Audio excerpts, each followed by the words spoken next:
Hello student, हम लोग आज एक टॉपिक देख रहे हैं क्लीन वर्क, डर्टी वर्क।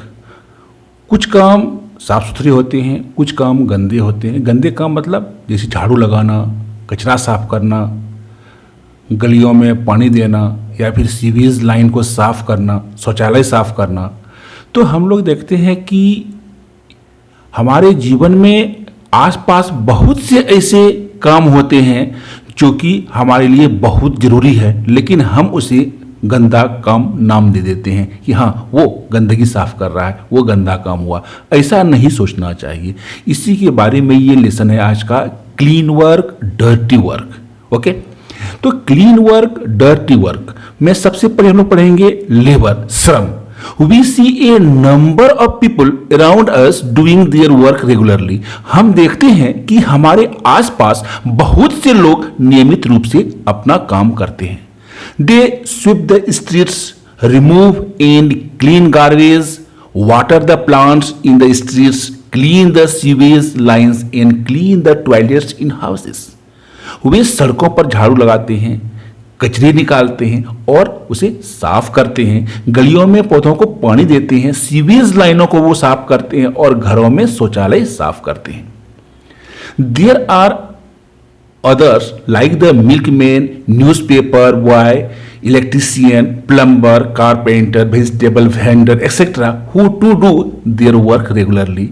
यहाँ तक कि हम लोग देखते हैं कि दूध वाला, अखबार वाला, बिजली मिस्त्री, प्लम्बर, बढ़ई, सब्जी बेचने वाला आदि जैसे अन्य लोग भी हैं जो नियमित रूप से अपना काम करते हैं। Each and every one of them is very important to our society. उनमें से प्रत्येक हमारे समाज के लिए बहुत ही महत्वपूर्ण है। Imagine if anyone does not do his or her work for a day. कल्पना कीजिए कि अगर कोई एक दिन के लिए अपना काम नहीं करे तो क्या होगा। If the milkman does not come, दूध वाला अगर नहीं आया तो क्या होगा। There is a commotion at home, घर में कोहराम मच जाता है। If the newspaper boy does not come, अगर अखबार वाला लड़का नहीं आता है तो we will have to go and buy the paper, तो हम बाजार जाकर अखबार खरीद के लाते हैं। If the street sweeper does not come for a couple of days, our streets will be dirty. अगर एक दो दिन तक गली में सफाई करने वाला अगर नहीं आता है तो क्या होता है, गलियां गंदी हो जाती हैं। If the sweepers or garbage man does not do his work, the roads and houses will stink. सफाई कर्मी या कूड़ा उठाने वाला अगर अपना काम नहीं करेगा तो सड़कों और घरों में क्या होगा, बदबू आने लगेगा। The garbage will lead to the growth of flies and mosquitoes, which will spread many diseases. कचरे से मक्खियां और मच्छर पनपेंगे जिससे कई बीमारियां फैलेंगी। अब हम लोग देखते हैं डिग्निटी ऑफ लेबर, श्रम की गरिमा। श्रम का क्या गरिमा है, श्रम हमें क्यों करना चाहिए। नो वर्क इज बिग और small, no job is dirty. कोई काम छोटा या बड़ा नहीं होता है, कोई भी काम गंदा नहीं होता है। एवरी जॉब इज इंपॉर्टेंट, हर काम महत्वपूर्ण है। Dignity of labour indicates that you respect all the type of jobs equally and don't feel that one job is greater than another. श्रम की गरिमा दर्शाता है कि आपको सभी प्रकार की नौकरियों का समान रूप से सम्मान करना चाहिए और यह महसूस नहीं करना चाहिए कि एक नौकरी दूसरे से बड़ी है। Similarly, if we have to do any work in our house, we must do it gladly. इसी तरह अगर हमें अपने घर में कोई काम करना है तो उसे खुशी खुशी करना चाहिए। We should not accept someone else to do it. किसी और से ऐसा काम करने की अपेक्षा हमें नहीं करना चाहिए। Gandhi ji, the father of our nation, used to clean the toilet in his house regularly. हमारे राष्ट्र पिता महात्मा गांधी जी अपने घर का नियमित रूप से शौचालय साफ करते थे। We must respect all the people regardless of their occupation. हमें सभी लोगों का सम्मान करना चाहिए, चाहे उसका पेशा कुछ भी हो। No one should be made to feel low or inferior because of their work. किसी को भी अपने काम के कारण नीचा या हीन महसूस नहीं करना चाहिए। A healthy society need each and every one of its workers. एक स्वस्थ समाज को अपने प्रत्येक कार्यकर्ता की आवश्यकता होती है।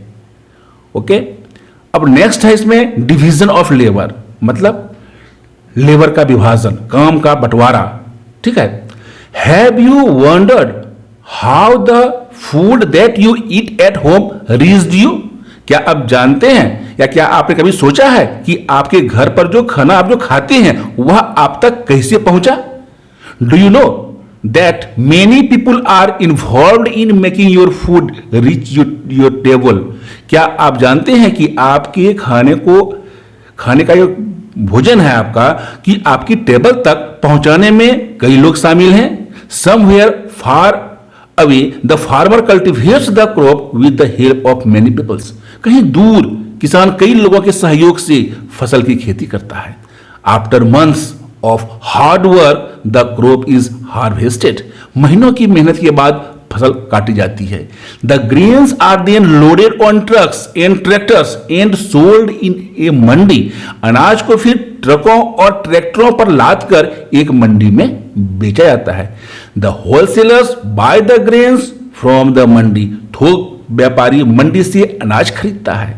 The retailers buy it from the wholesalers। और खुदरा विक्रेता इसे थोक व्यापारी से खरीदता है। It is from the retailers that we buy the food grains। और खुदरा विक्रेता से ही हम फिर फूड ग्रेन खरीदते हैं।